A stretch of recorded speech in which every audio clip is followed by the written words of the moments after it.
One of the great public policy challenges we face as a nation is the concept of intergenerational fairness. The problem is exacerbated by demographic realities.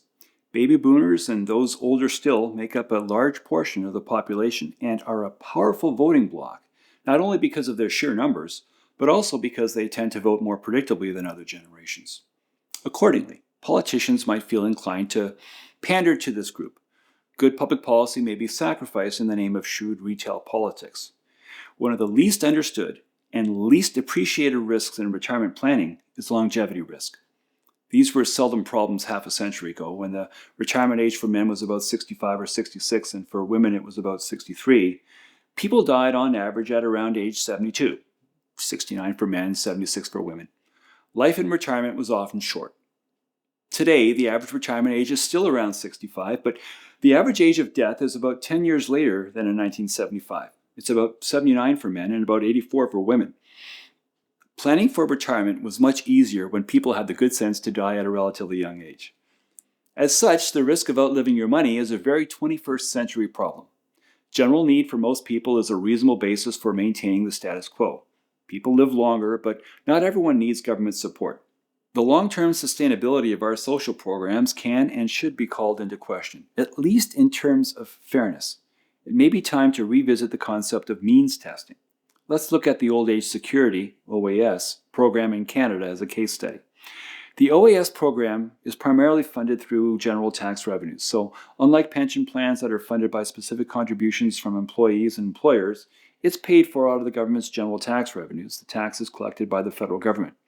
And the good news is that the format helps to keep the program flexible and sustainable because it doesn't depend on, for instance, market performance or a fixed number of employees. And that's especially important as the population ages.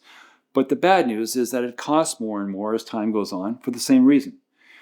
In 2012, there was a major change proposed by then Finance Minister Jim Flaherty, which would have gradually increased the age of eligibility for OAS from 65 to 67. The proposed change was intended to help manage the long-term sustainability of the program. Then came the 2015 federal election. Under Justin Trudeau's government, several notable changes were made to the OAS system. Specifically, they reversed the Flaherty plan and increased the Guaranteed Income Supplement, GIS, for low-income seniors, helping lift many people out of poverty. One step back, one step forward. In 2022, the government tinkered further and introduced a 10% increase in OAS for seniors aged 75 and over, and also provided a one-time $500 payment to those seniors. The current system is great, many would even say generous, for the elderly poor. Of course, not all old people are paupers. One major issue with Canada's OAS system is that it provides benefits to higher income seniors.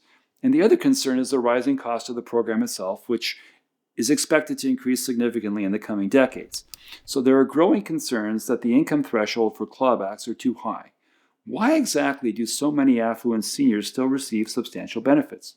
It may be they vote to sustain them. Since no one likes to see their entitlements diminished, it might be helpful to use numbers to delineate reasonableness. So let's use federal tax brackets.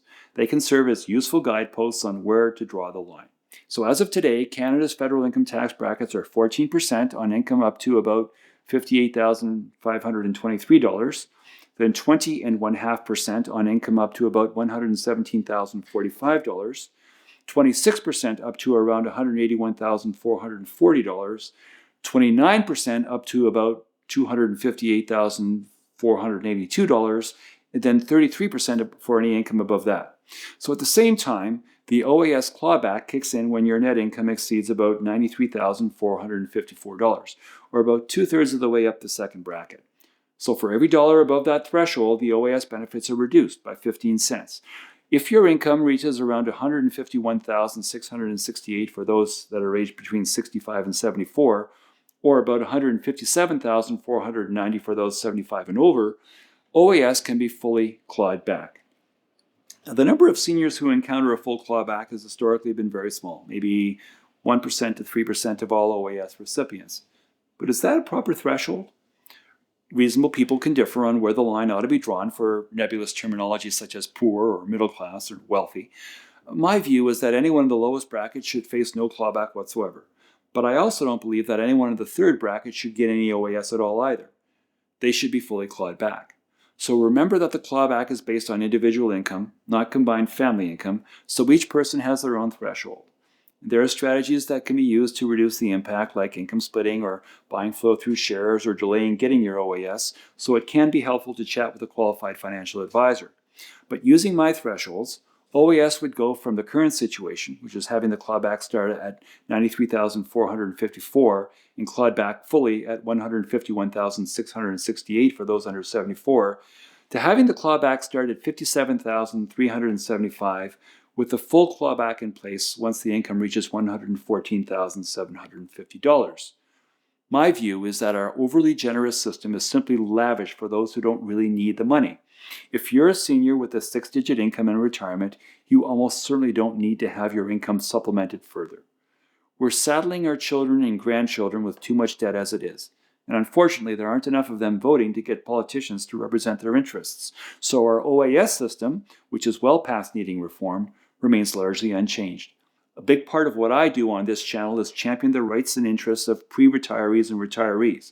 But when it comes to government entitlements, there's a segment of the retiree population that is already doing well, and I don't think it's a big ask to expect them to take a little less so that future generations can have a lifestyle like the one they already enjoy.